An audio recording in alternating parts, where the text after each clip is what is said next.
My mother's last wish was that I have this grand wedding.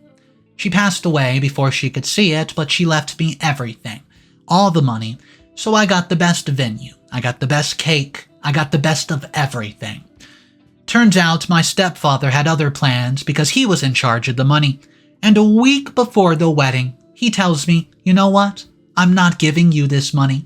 I'm going to give it to my biological daughter, not you. Well, guess what I decide to do? Hey guys, I'm Stella, and I'm thrilled to tell you that I'm going to get married to the love of my life, my soulmate and my best friend Jason. What I'm not so thrilled to share is a whole evil stepfather and stepsister story. I really feel like the protagonist of a princess movie. It makes the situation sound less grave than it actually is.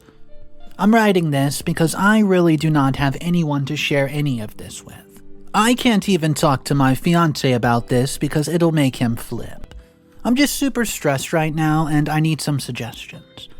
I don't have time either, but I took some time to write this because I really need to just let it out. I'm writing this when I'm actually supposed to be at a relaxing spa or getting my hair done. So, all of you lovely ladies and gentlemen too know how important the wedding day is. Everything has to be perfect.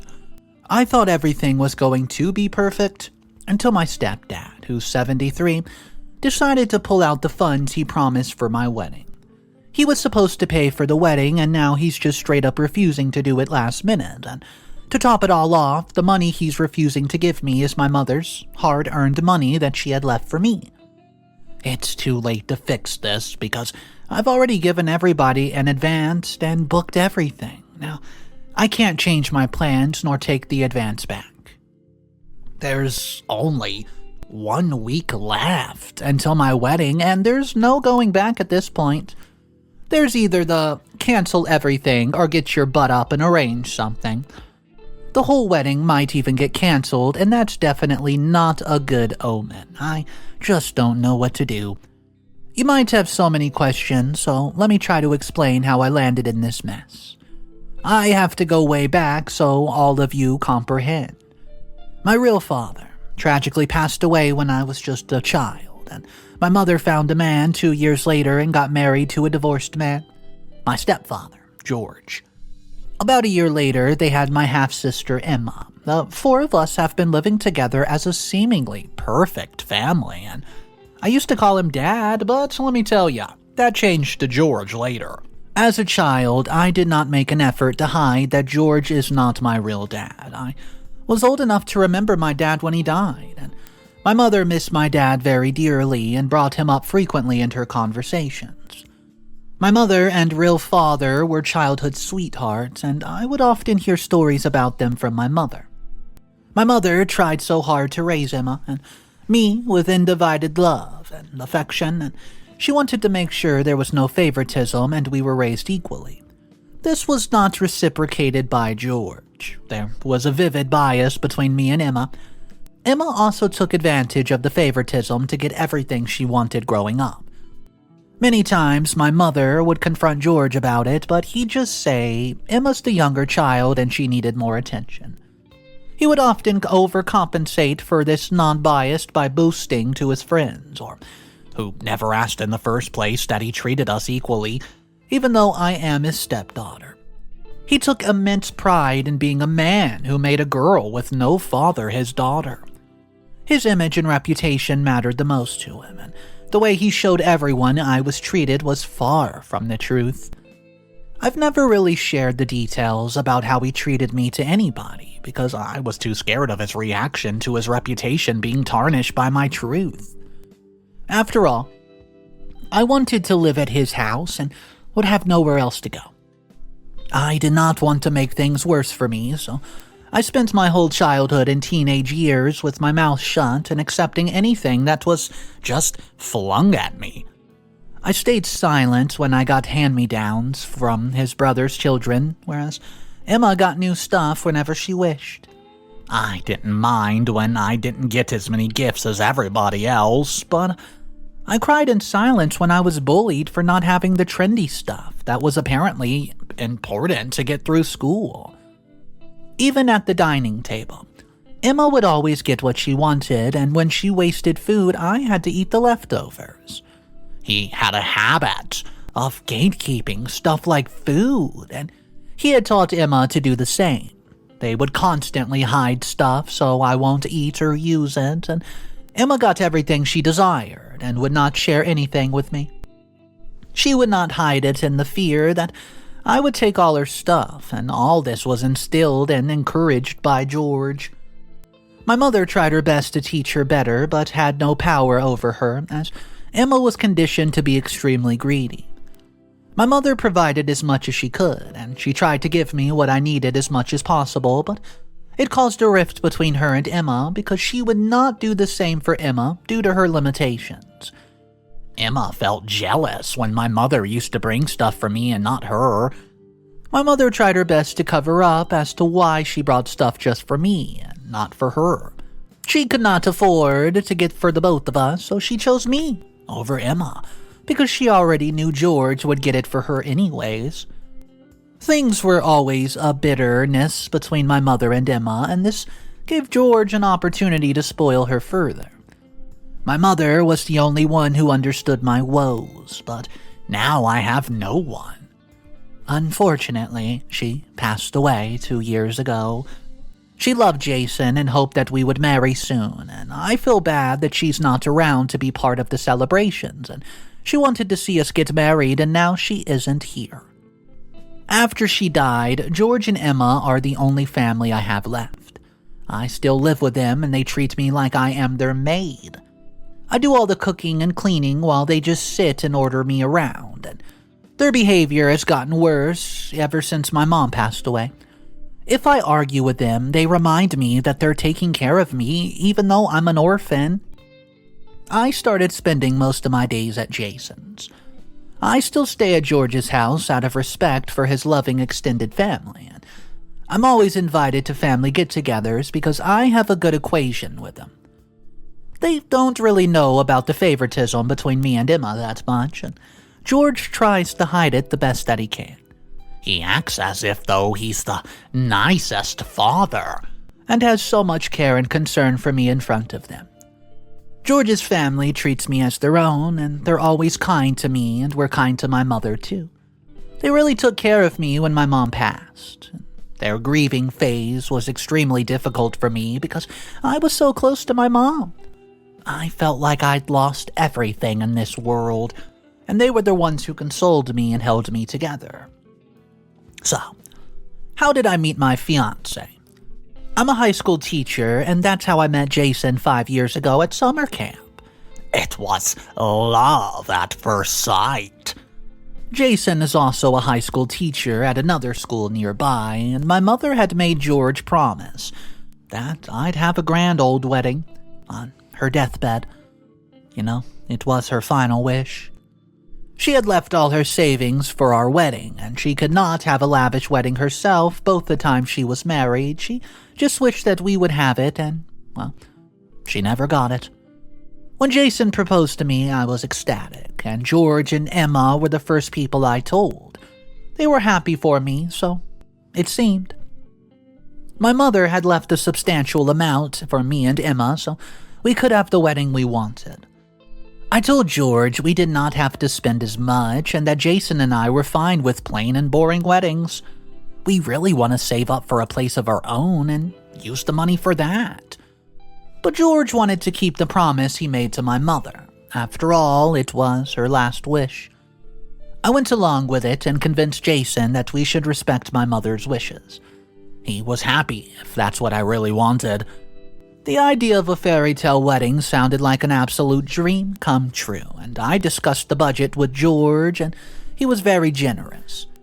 George was also involved in a lot of decisions and made sure everything was extravagant. Suddenly, George started acting very nice to me. It was too busy with the preparations to even suspect much. I dismissed it as I thought he was genuinely happy and I was getting married. Jason and I still insisted that it was not necessary, but he kept on bringing up how it was his duty to fulfill my mother's wish. I booked everything according to the budget George had allocated for my wedding. George kept the financial matters to himself and did not give me much control. I did not argue very much. I trusted him. I decided on the most serene venue, a beautiful dress, and everything else I wanted. I had booked and paid the advance for everything for my beautiful spring wedding. I sent everyone to save the dress dates as early as I could. I was so excited, but had no idea what was coming. 2 weeks before the D-Day, George called me downstairs to talk. He told me that Emma was upset, and I asked him what was wrong, and he went on about how Emma feels insecure, that nothing would be left for her wedding even if it's way in the future. She felt that our mother had always had a bias towards me, and that she should have her dream wedding too, you know. Emma did not want her wedding to be less pomp than mine would be. George defended her and said she was just a child, and that if she feels insecure that my wedding would be better than hers, then I should have a more low-key wedding. He flipped everything on me and called me extremely selfish for wanting this extravagant wedding. Well, I told him that he was the one who encouraged all this, you know. He gave the excuse that he was just respecting my late mother's wishes. But I should have been the one thinking about my sister. Emma and George went as far as making allegations against my mother, that she did not treat both the daughters equal, whereas George never had a bias. They started gaslighting me. They spewed utter bull crap out of their mouths, and George had told me that he's given most of the money my mom left me, but now he realized that Emma should have some of it too. He decided that he would not be paying the rest of the wedding, and I explained that, no, I'd already made commitments that I simply could not cancel, George. He dismissed me by saying that Jason and I are adults, and that we should be able to pay for it on our own, and he condemned me for not having enough money for my own wedding, calling me dumb, stupid, for not earning nearly enough. He insulted Jason by saying that I should not be marrying him if he can't even pay for a, quote, party, and I could not really stand anything negative being said about Jason. It was all too much to take. It was the tears that flooded my eyes, and then the panic crept up my back and rage filled inside me. I screamed and shouted that this was unfair, George. He should have waited and told me in the first place, and not back out now. Emma and George thought I was just selfish for not considering Emma. I stormed out in anger and just went to my room. I cried the whole night, and I could not tell Jason because he would worry too much. He was against all this in the first place, and I wanted to cancel everything, but I did not want to waste my mother's hard-earned money. I could not let everything go down the drain. I called everyone I could to cancel as much as possible, and I canceled my dress, I canceled the cake, and somehow begged them to cancel the flowers so I could get some of the advances back, and I begged the caterers, but they wouldn't budge. I tried to go back to George.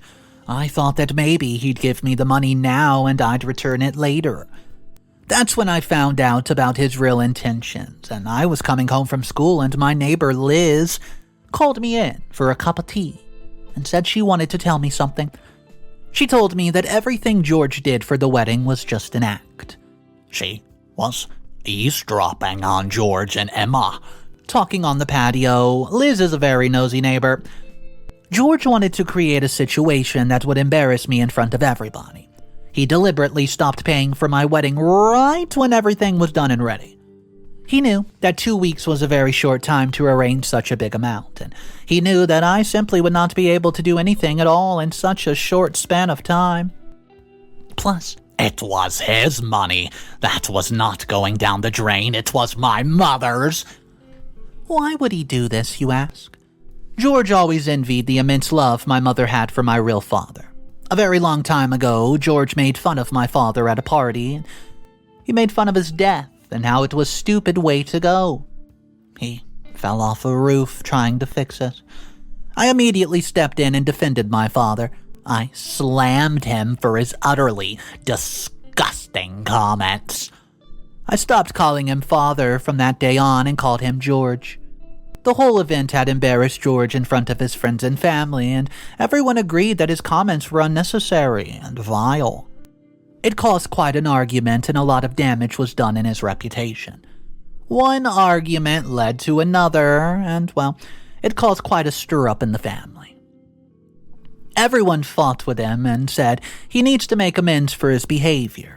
It wrecked the relationship between him and my mother completely. A lot of people gossip about the incident. Since then, everyone's been giving him the cold shoulder, and what he said was not my fault, I just reacted. He blamed the whole drama on my reaction and said that no one would have even said anything if I did not stir up such a ruckus. He was just waiting for the right opportunity to take revenge and embarrass me in front of friends and family. He does not care about me or my wedding. Liz sympathized and told me that I should fight. At that point, I did not think that would work. He did what he wanted to. It was all just a ruse. My mother left me money, and he used it the way to embarrass me and take revenge for something so petty. It happened so long ago that I'd even forgotten about it. Mind you, it was his fault, and he was the one who crossed the line. He's infamous for going to extreme lengths to get revenge for the smallest things, petty. Even if I had not said anything, he would have lost respect anyways. He should not have spoken out about someone who died in that way. I genuinely thought that he had a small space in his heart for me, and that's why he was trying to arrange my wedding. Emma, my sister, was involved in this too. They wanted to take revenge, and they found that spoiling the biggest day of my life would be a perfect way to do so. My hatred for both of them grew, and Emma was not that young to not understand how grave this was. George is an a-hole anyways, and has no regard for people's sentiments whatsoever. I should have never trusted him. I should have suspected something like this would happen when they changed their behavior. I could have never imagined that something like this would even happen. I can't fathom what's going on at all. I'm in a really messed up situation right now with no one to help me, and there are a lot of things I have to pay for and just can't cancel. I also have to get a replacement for the stuff I managed to scrap. I could not marry without a dress, and I need a cake too. The venue is the biggest concern. I've already sent out invitations and still have to pay a huge sum for the venue. I tried so hard to replan the whole wedding with what I had, but all in vain. It was not enough. The damage is done, and now I have to find a way out of this. There's only just more than a week left until my wedding, and there's so much left to do. My friends have also planned a bachelorette party just to surprise me, and I have to find a way to accommodate everything. Can anyone, please, help me out and tell me what I should do in this situation? I'm really scared to tell Jason the truth, and the only thing coming to my mind is that if I take out debt for my wedding, I can't think of anything that the date is nearing. Any suggestions, please? What's up, everybody? Mr. Reddito here. I hope you guys are having a great day. Oh man, stepfather drama. This story is insane, but just wait, because update number 1 is wild. I hope you guys are enjoying your day so far. Let's go ahead and jump into the first update. If you're not subscribed to the channel, take a second. Hit that subscribe button. Here's your first update. Oh my gosh, guys, I did not expect a quick response for so many people. I'm typing this as I'm writing for my gals of my bachelorette party, and a lot of you advised me to get a crowd fund, but there was just not enough time, and also, I did not want to make my wedding feel like a cause or a burden. There are more important things that need funding than my wedding, but thanks for the support. To the people who advised me to tell Jason, you were right. I was extremely scared and reluctant, but I did go and talk to him and my in-laws, and Jason was extremely mad. The whole situation made him anxious because he did not want to do either. It was a nightmare. We did not want to cancel anything. We could not spend what we had because we'd already committed to a house, and we were also going on a honeymoon, and we can't go with empty bank accounts, you know.